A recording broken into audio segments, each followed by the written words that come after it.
자, 그 다음에 그 밑에 거주자가분 22년 5월 1일 2016년 기속분 소득세 경정 근거를 기재한 납세고지서 등기부표를 수령하였다. 5월 1일 날 수령했네요. 이러한 경정 처분이 부당하다고 주장하며 세무사를 선임하여 2020년 5월 20일 조세 심판의 촉구에 심판 청구를 하였다. 거주자 갑이 22년 9월 2일에 인정한 내용이 담긴 결정 통지서를 수령한 경우. 일단 2016년도 기속분 소득세면 원칙적으로는 국세부가 제척 기간 기산일이 언제가 되는 거야? 2017년 6월 1일이다.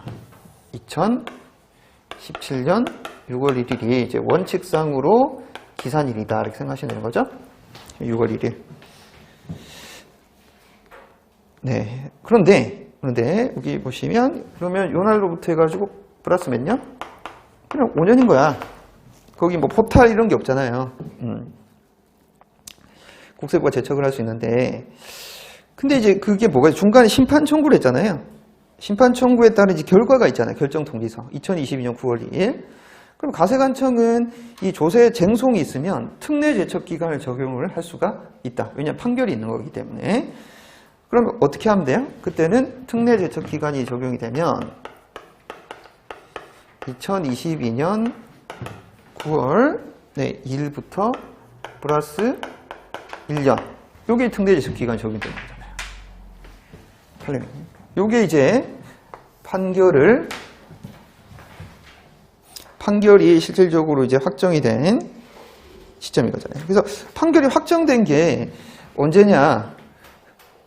납세자 입장에서는 결정 통지서를 수령을 하게 되면 그게 이제 확정이 된 거다 이렇게 생각하시면 되는 거예요. 자, 그 다음에 그 밑에 거주자 갑은 을로부터 2022년 4월 2일 토지를 부담부 증여를 받았으나 갑과 을이 증여세와 양도소득세를 신고하지 않은 경우다.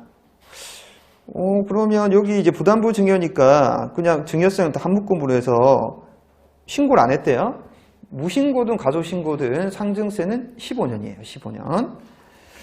그 다음에 이제 카운트를 해야 되는데 기산일 어떻게 되냐. 증여세는 언제까지 신고를 해야 됩니까? 4월 2일이니까 7월 31일까지 신고를 해야 되는 거예요. 3개월 되는 달이 발일. 그러면 증여세는 언제부터 카운트가 되는 거죠?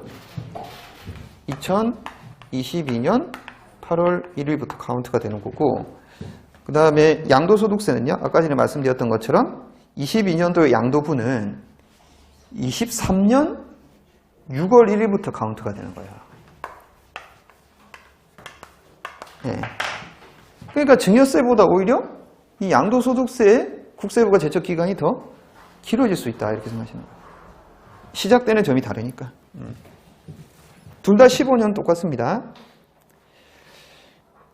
네, 그 다음에 그 밑에 법인이 가공경비 1억 원을 비용으로 계상한 채 22년 4학년도 법인세를 가소신고 납부하였고 해당 비용은 대표이사 개인적으로 사용한 금액이다. 이거는 송금분산이 대표자 상여 근로소득으로 과세가 될 수 있는 거네요. 근데 이제 부정행위죠. 그쵸? 그 다음에 그만큼의 법인세 신고가 적게 납부가 됐기 때문에 국세가 포탈이 된 거란 말이에요. 그럼 이 경우는 몇 년짜리다? 10년짜리다 생각하시면 돼요. 법인세도 10년이고 그 경우에 소득세도 같이 갑니다. 소득세도 10년이다. 그럼 카운트가 되는 시점은 법인세는 22년 분이니까 23년 4월 1일 거고 소득세는 23년 6월 1일이다. 이렇게 된 거죠. 6월 1일. 왜? 우리가 종소세 신고 기한이 5월 31일이니까. 자, 그 다음에 그 밑에 근로소득만 있는 거주자가 22년 근로소득 연말정산에 따라 소득세를 납부하였으나 연말정산까지 일부 급여가 누락되었음에도 23년 5월 종합소득세 확정신고를 하지 않았다. 종합소득세 확정신고를 안 했기 때문에 우리가 생각했을 때 신고 안 했네. 그러면 무신고는 7년. 이렇게 하면 안 돼요. 왜?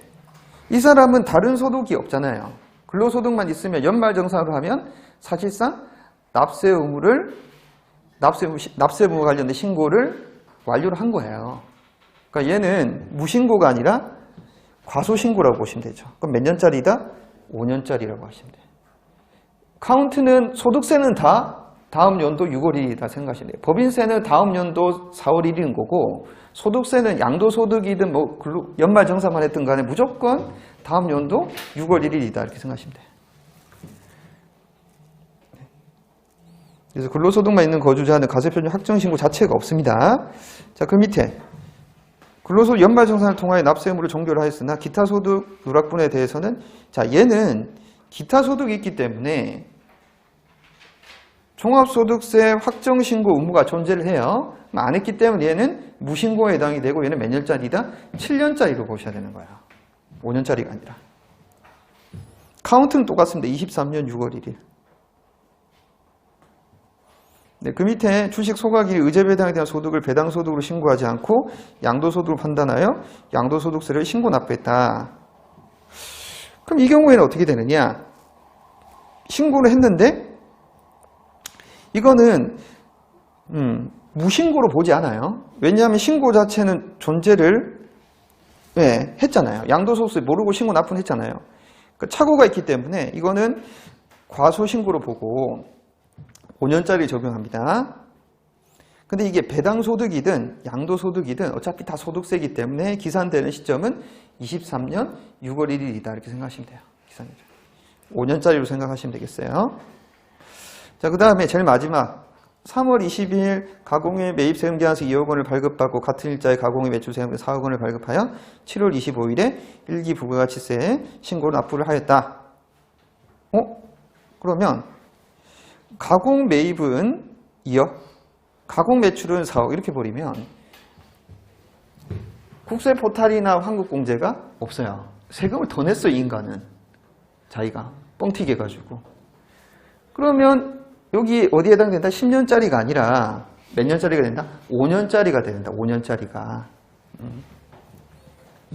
조세 포탈이 없기 때문에. 하지만 아까 말씀드렸던 부가가치세는 특히 유념하셔야 되는 게 세금계산서 관련된 가산세가 있기 때문에 세금계산서 관련된 가산세는 몇 년?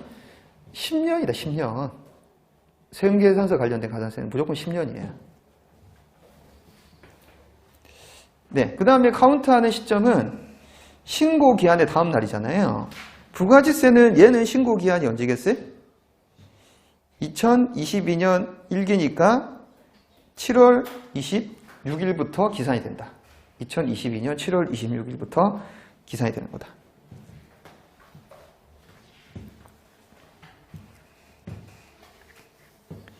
그러니까 신고를 했지만 부정행위가 있고 2번이나 3번이 없기 때문에 10년짜리가 아니라 얘는 이제 5년짜리 했는데 그건 이제 본세만 5년인 거고 가산세에 해당되는 부분은 10년이다. 이렇게 생각을 하시면 되겠죠.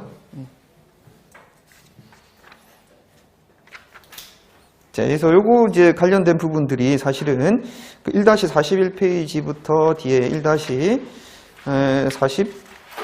1-45페이지까지 판례 내용인데 여기 있는 것도 좀 섞어가지고 좀 출제한 것도 있거든요. 여기다가 나온 게 있으니까 한번 읽어보시면서 같이 좀 참고하셔가지고 봐주시면 좋을 것 같아요.